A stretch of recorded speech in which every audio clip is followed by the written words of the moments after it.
नमस्कार, मी संकल्प आणि तुम्ही बघत आहात आपलं चॅनल अर्थसंकल्प. तर मागच्या महिन्यातच मी UAEला फिरायला गेलेलो आणि तिथे मी माझ्या भावाकडे राहिलो थोडे दिवस. माझा आत्ते भाऊ विजय, तो तिकडे गेले 10 वर्षापासून सेटल्ड आहे.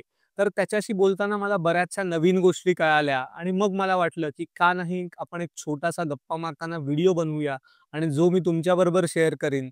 तर UAE सीरीजचा हा आपला दुसरा व्हिडिओ आहे. या व्हिडिओमध्ये तुम्हाला बघायला मिळेल, की UAE हे इतर जगाच्या तुलनेत जॉबसाठी बेटर का आहे? आय होप की तुम्हाला हाही कंटेंट आवडेल, तर व्हिडिओ नक्की पूर्ण बघा. हे तू कधी दुबई सोडून बाहेरच्या देशांचा विचार केला आहेस का? की कारण आता जशी तुझी प्रोफाईल आहे US, UKमध्येही तुला अपॉर्च्युनिटीज असतील. बट तिकडे तू न जाता दुबईच का विचार केलास तू? ओके. टू बी फ्रँक माझी जी कंपनी आहे ती US बेस्ड कंपनीज आहे. त्यामुळे मला आता ऑलमोस्ट मी आता इथे कंपनीमध्ये 10 वर्ष आहे. ओके. तर जर मी अप्रोच केलं तर मला चान्सेस आहेत, नाही असं नाही. पण एकदा तुम्हाला दुबईची हवा लागली ना, मी मी स्वतःहून USला जाऊन आलोय. मी USला जाऊन आलोय, मी युरोपला देखील जाऊन आलोय. नो डाऊट चांगलं आहे. पण जर तुम्ही एवढा वेळ दुबईमध्ये राहाल किंवा UAEमध्ये राहाल, तर इकडे तुमची लाईफमध्ये एका प्रकारचं कम्फर्ट होऊन जातं. इंडियन कम्युनिटी खूप आहे. ओके. तुम्ही घर उघडा, तुमचा नेबर इंडियन असेल. तुम्ही खाली जा, जरुरी नाही आता आपण अरबी देशात राहतोय. पण टॅक्सीवाले वगैरे कुठेही जा, तुम्ही हिंदी बोलतात. हिंदी बोलणारी लोकं आहेत. बरोबर. इंडिया खूपच जवळ आहे. फ्लाईटचा फ्लो खूप आहे. ते किती एअरलाईन्स आहेत आणि त्या दर दिवशी ती फ्लाइट्स फुलच असतात. बरोबर, बरोबर. आणि आय थिंक फ्लाइट फेअर पण ओव्हरऑल कमी आहे. म्हणजे तिकीट स्वस्त आहे. तिकीट स्वस्त आहेत. आता तुम्ही जर USला म्हणजे आपलं तर टेक मार्केट तर मोस्टली वेस्ट कोस्टला आहे. बरोबर. 17 तास म्हणून 17 तास इकडेच आहे. 20-22 तास तुम्हाला वन वे आहे. ट्रॅव्हल करून जावं लागतं. करेक्ट. उद्या समजा काय इमर्जन्सी आली की काय आलं, तर मग इकडून जाणं ते खूपच सोपं आहे.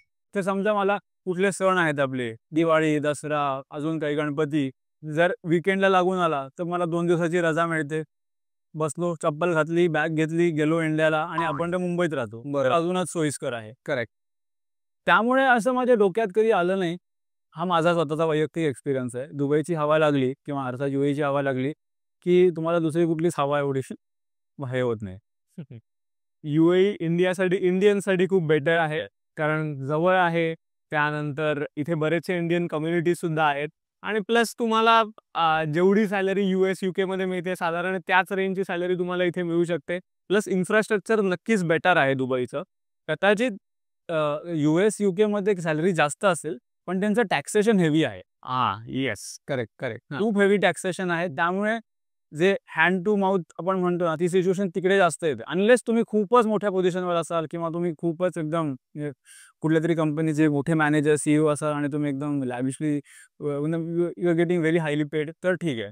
Correct, correct, correct. Okay. So इथे टॅक्सेशन नाहीये त्यामुळे असं असं जी काही सॅलरी तुम्हाला मिळते किंवा जी काही सॅलरी तुम्हाला पेपरवर दिसते तीच तुमच्या हातात येणार आहे आणि आय थिंक ते एक खूप मोठा ॲडव्हांटेज आहे इथे जे लोकं जॉब करण्यासाठी येतात.